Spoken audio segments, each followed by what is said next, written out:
Hey everyone, welcome to the We Are Pool Players podcast. I'm your co-host Greg Plester. Here with Erik Hjorleifson. And let's get into it. So Erik, there wasn't a lot, again, welcome to the 2020-2021 COVID times. Not a lot to recap again, but certainly some things I think to talk about.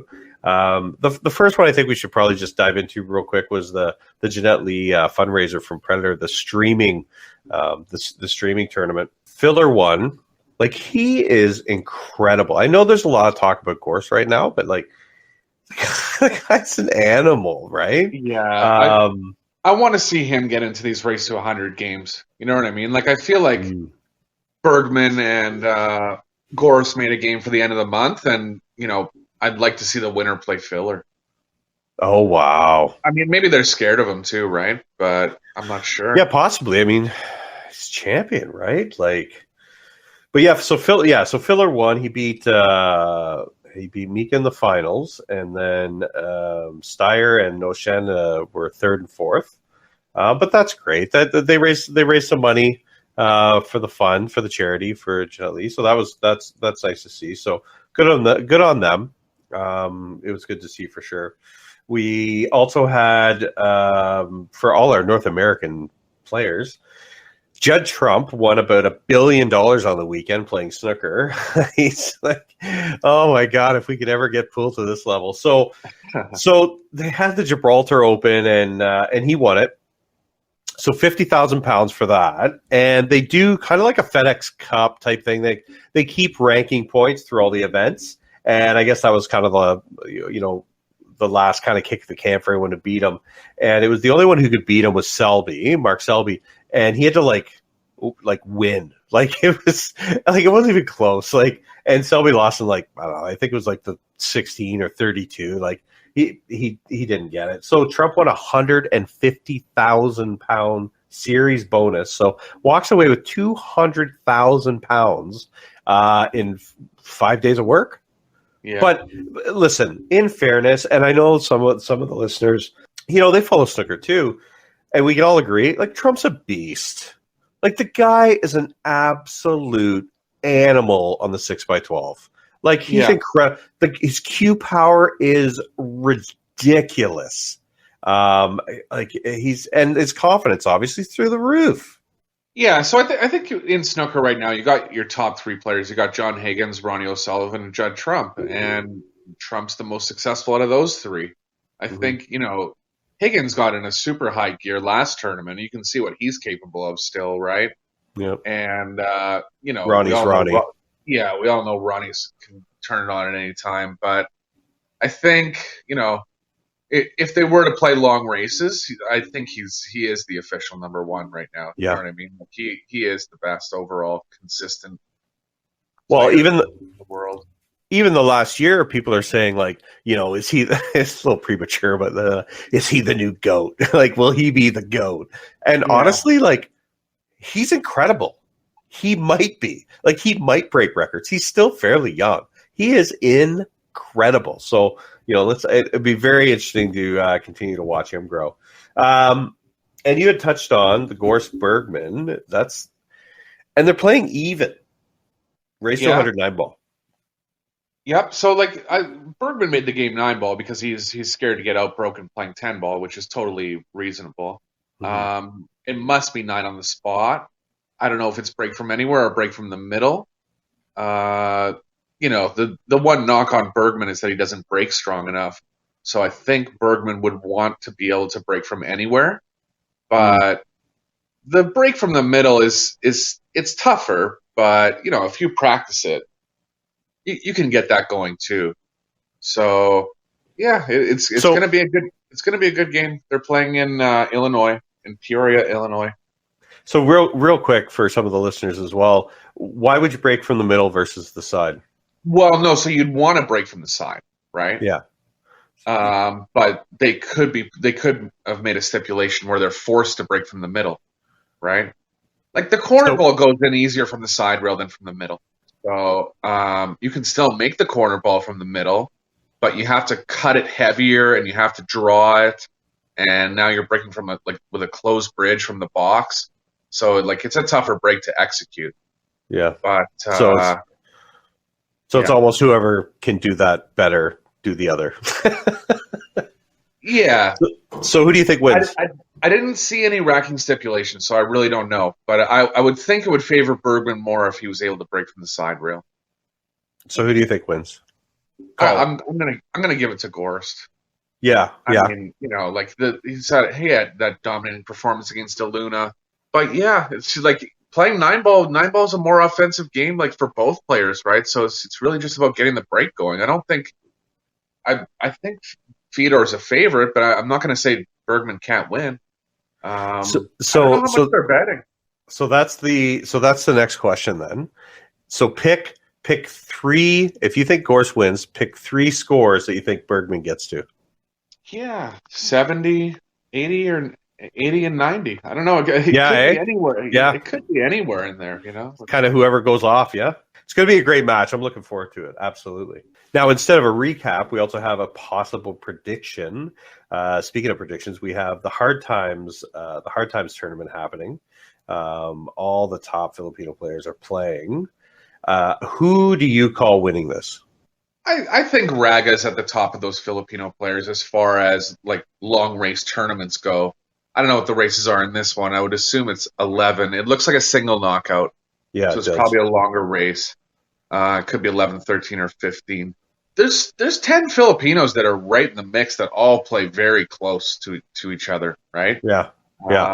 And of the ones that are playing this tournament are Ignacio, Corteza.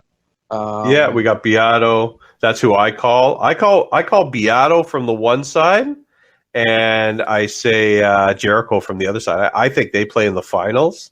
But I mean, it's what's cool is Bustamonte's in there, which is nice. Yeah, we got Roland Garcia playing Ignacio right out of the gates. Johan's playing as well. He's in the same bracket as Beato. Yeah, I think Beato goes through to the finals, and I call Jericho to go through the other side and meet him in the finals. Although he's got Antonio in there. I mean, they're all so good too, right? Well, it's nice to see more tournaments happening in the Philippines, right? Because there are players that are from there that have visa issues, like they can't leave the country, right? So you got players like Jonas Magpante's in there. Like a lot of people don't. He's not necessarily a household name, but he's a great player. Even the last 16-player tournament, a player named Bernie Regulario got second. I'd never heard of him, so it just shows you the depth of the players over there. Yeah. Kyle Amoroto's in the tournament. He recently, it's on YouTube actually. I want to say he beat the 10-ball ghost like 35-3 or something. Are you kidding me? That's the numbers that these players are putting up now. And I think he's 16 years old. So, oh my God. Yeah, so this is the first tournament I've seen him in. Does he gamble? I'm sure he's played others, but no, I've never really seen him gamble either. That's crazy. Yeah, I'm sure he's played in other tournaments, but this is the first time I've noticed his name in a fairly big tournament. So we'll see how he does. Yeah. So we're gonna get into. I think I think we need to touch on this Champions League coming up this month. There's some definite points of interest. So why don't we dive into that right after this? So everybody, let's dive into the Predator Championship League pool and kind of go over the format. So there's a few, like it's a little tricky. It's a little tricky to get your head around. I've watched the video 38 times and I still think I'm playing in it. It's pretty tricky business. So we want to try to break it down for you guys a little bit. And we also have, I have a bit of a question when we talk about the money part of it that I hope I'm wrong, but I really don't know how else to interpret it. And I hope I'm wrong, but I don't think I am. I don't think we are. And if we're not, it's very weird. So anyway, basically, so if you go to the Matchroom Championship Pool League site, right on the splash page, right on the header page, it has a quick video, a minute 30, on kind of how it all works out. So after you watch that 28 times, you'll kind of have an idea of how this works. It's so tricky. I think I know. So basically, what happens is there's 19 players. And basically every day when they do a group, so they'll start with group 1, basically out of those 7 players, one person's going home because it's all round robin. The worst score is going home. The other race to 5, so it could be anyone. The top 6 are going to, 5 of the top 6 are going to the next day, and the winner is going to the finale. Okay, so let's break this down real quick, because there's that sounds simple, but there's a lot of fun stuff in the middle. We gotta unpack. So what happens is, so they all play round robin. When it's all said and done, you have a points list from 1st to 7th. 7 going home. Okay, the top number 6 and number 5 go into the next group automatically. Okay, they don't get a chance for a playoff to go to the final winners group. They go to the next day. They're in group 2, which you could call day 2. To be honest, it would be a little less confusing. That's what they should have called it. Day 1, day 2. Anyway, yeah, because there's not actually 7 groups of 7. There's 7 players. groups. There's only 19 players in the tournament. Yeah. And they kept releasing the names like, oh, this person's joining and this person's joining, and I'm like, are we at 12? You guys better hit another gear soon. Doesn't it start tomorrow? But anyway. No, I was confused at the beginning too. I thought there was going to be 49 players, 7 players in each group, but it's not like that. There's only 19 players. Yeah. Yeah. So to get back to that, because I guarantee we're lost again. But let's get back to it. So 7 goes home. 6, 5th go to group 2, which is day 2. Okay. And then the top 4 get a playoff to go straight to the end of the week to the winners group. Okay. So whoever wins, and it's just like a tournament format. So there's a semis and then there's a final, and the one who wins it goes to the winners group at the end of the week. Okay. And the other 3 who didn't win, the finalists and the 2 semis, they go straight to group 2 again. Or day 2. So now we're in group 2, day 2. Okay. And we have 5 players from the day before, because one went home and one went to the winners group. Now 2 of the 19 players get added on to that. And then you do it again. So, right? 6 times over. So yeah. It's the first 7 start out, and then 12 players are added 2 at a time, 6 days. That's right. So which equals the 19 players. You got the 7 and then 2, 2, 2, 2, and so on. And then when it's all said and done, obviously at the end of it all, you'll have 7 people in the winners group with basically the same format, only it stops, right? Yeah. So here's the question. There's a couple questions, right? You go ahead on the first one, but yeah. Well, actually, you know what? Let's save, because you know what my question is. Yeah. Yeah. So let's save that question for the final question, because it's a doozy. So let's go to your questions. Go ahead. So the one that I didn't understand is that, say you were the 6th group of 2 players to come into the tournament. So it's day 6, group 6, right? So there's been 5 prior days of people playing, stroking, doing their thing, right? And now, go ahead. And now you're coming in on the 6th day, and it's you only have one chance to qualify. And the players that started on day 1 had 7 tournaments to qualify, right? So you're coming in with a hot air barrel, hoping for the best. Yeah, so it's I don't know. I guess that could be a way of seeding the event, right? The higher seeds would gain an advantage by playing in group 1 or something. Sure, but seeding of what, right? There's Like No, last I year's know. US Open, like, or whatever, like there's really no, like they can, Yeah, and they probably will. You're right. They probably will at some point, but where do they get that seeding from? Yeah. yeah. So I don't know. That seems a little bit weird to me that some players have more chance to qualify than other players, and the way the way it seems like the format goes, I think that has to be right. Like it seems extremely wrong, but Yeah. to me that's the way they're going to do it. Yeah. I So mean, it's, yeah, it's right. It's right there on the main page, and that's what it says. So, the last two who signed up, to be honest, I don't remember who it was, but the last two who sign up, they're going in on the last day, and I hope they hit a couple balls because everybody else has. So, yeah, and it's a race to five. So, we'll see. I mean, it is the same format they've used in the Snooker Champions League, so it can't be. I don't know. For some reason, they must think it works, but yeah, it's just weird to us because it's a new format, and we're so used to like double knockout formats or single knockout formats. I mean, the last tournament that was actually any kind of round robin was the IPT.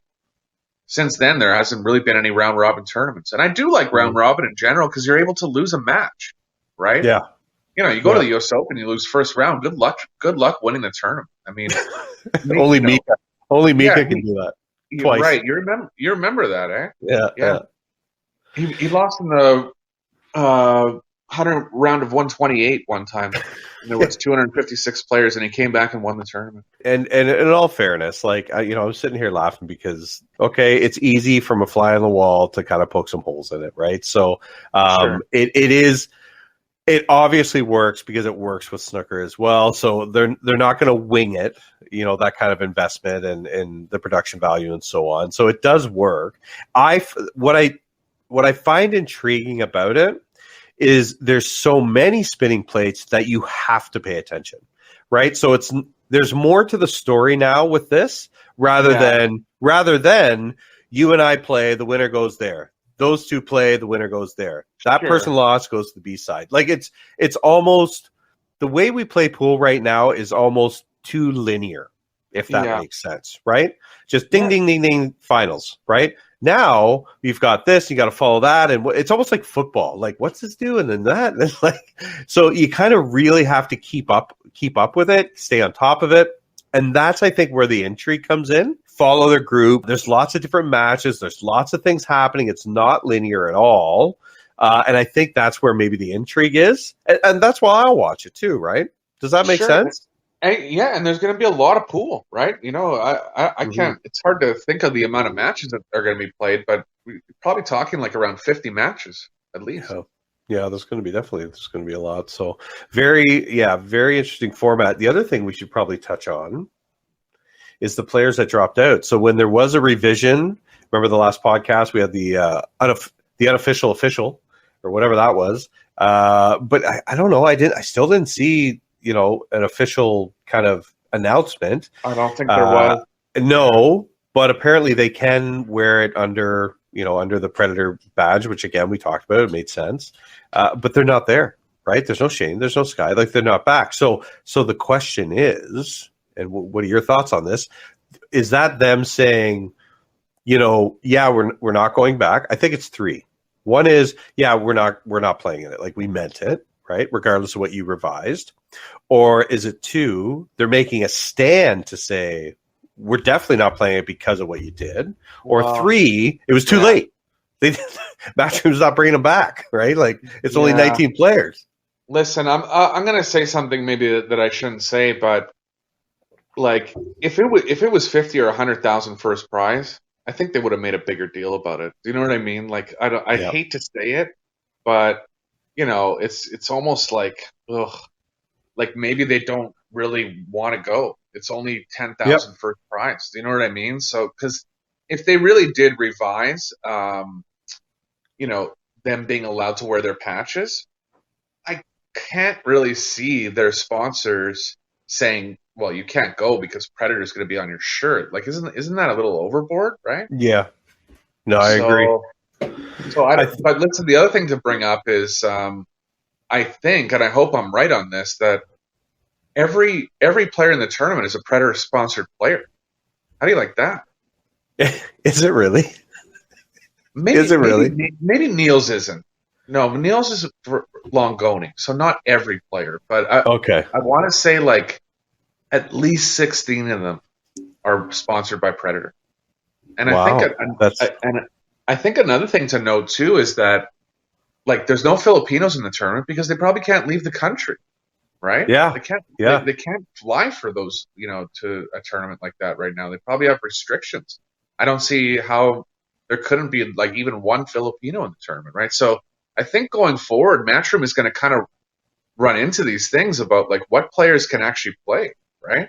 Yeah. So, like the field that they've assembled is pretty strong. It's not weak by any means, but Yeah. It's not a walk in the it's park, but not like if I were to guess how many players in the top 16 in the world are actually in the tournament, I'd say maybe like I don't know, five maybe, yeah. you know. So we'll see what that means going forward. Like what players are actually able to travel to international events, right? Yeah, I would say probably top 5. But again, what are we using? Like WPA? Are we using Fargo? Like, so I mean, we've got this is who we've got. We've got Albin, Chris Melling, Chris Robinson. I'm going to butcher some names here.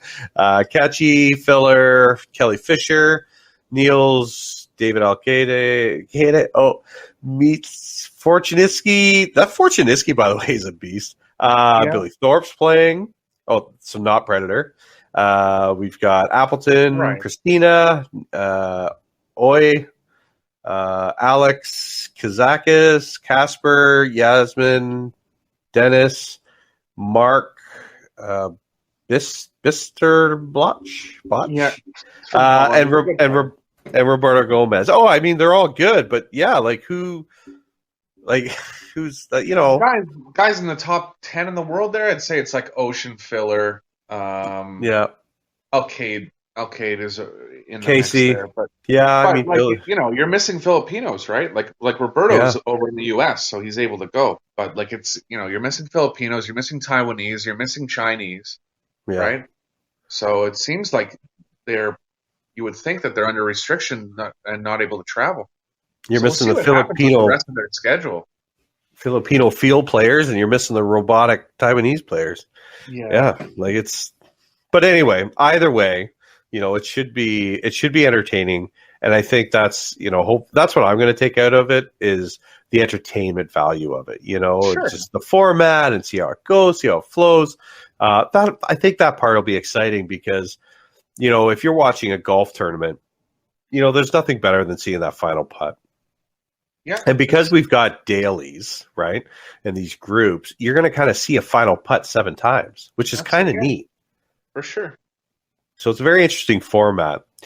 The one thing we should talk about, and I hope I'm wrong again, right? But the one thing we should probably talk about is the money breakdown. So I'm going to throw this out there, and by all means, if somebody wants to PM us that we're wrong, but there's only 2 ways to read this, okay? So the winners group, so the last day, I'm going to do it backwards. So the last day, okay, the winner of the whole thing gets $5,000, runner up 2,500, losing semis each 2, fifth 15, sixth 1,250, seventh is 1,000. Okay, so it's pretty well dispersed. So that's the final all done. Now, beside that is groups. It says groups 1 to 7. Okay, so now I'd say it's day 1. You have 7 people, group 1, and say Filler wins group 1. It says winner 4,000, runner up 2,000, losing semis 1,250, and then it goes 5th, 9, 6th, 7th, 700. Okay. Now, if I'm reading that right, there's only 2 ways to read this. It says groups 1 to 7. That means that every day, the winner of each day is going to win 4,000, then runner up 2,000, and so on. Okay. So there's payouts daily for each group, as they call it. So that's good. And then a winner's group at the end. So there's lots of money kind of spread out. But where it doesn't make sense to me, though, is this is terrible. but say I'm in group 1 and I'm Filler and who's, he's exceptional. And it's Hill to get to the finals, the winner's group. And, I miscue and I make 2,000 and I get to play again for 4,000. instead of grinding out the whole thing, going straight to the winners group for 5,000. You can make more money just staying in the groups. That's my point. You can make more money. Weird. It's odd. I mean, I wouldn't think anyone would. I don't think anyone's going to do that regardless. But Of course not. But no. But it just is odd to think that, like, you can actually make more money by losing. Right? Yeah, you just chill. Like, you get fifth. Listen, if you get fifth place, you win $5,000. You win $5,000.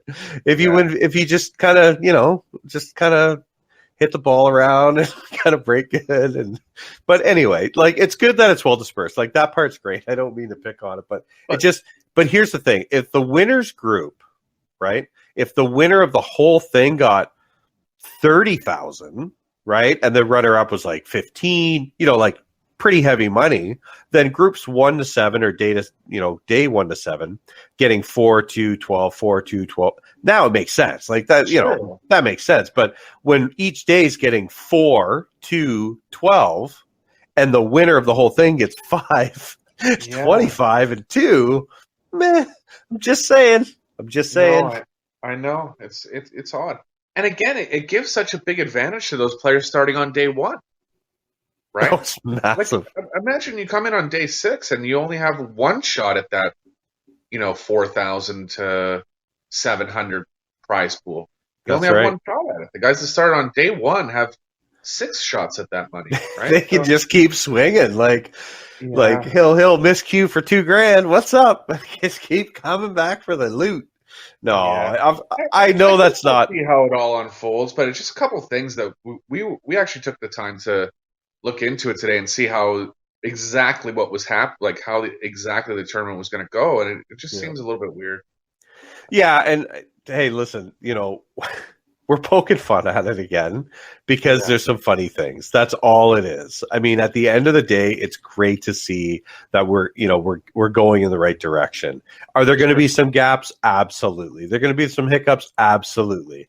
A few seem to be a bit bigger than we would guess, but I mean, we'll get there. So at the end of the day, this should be seeded at some point. I'm sure they know that, so that the people starting on day 1 aren't just free stroking by the time they get these poor people stepping off the street, taking a swing for less money. So obviously some sort of seeding thing.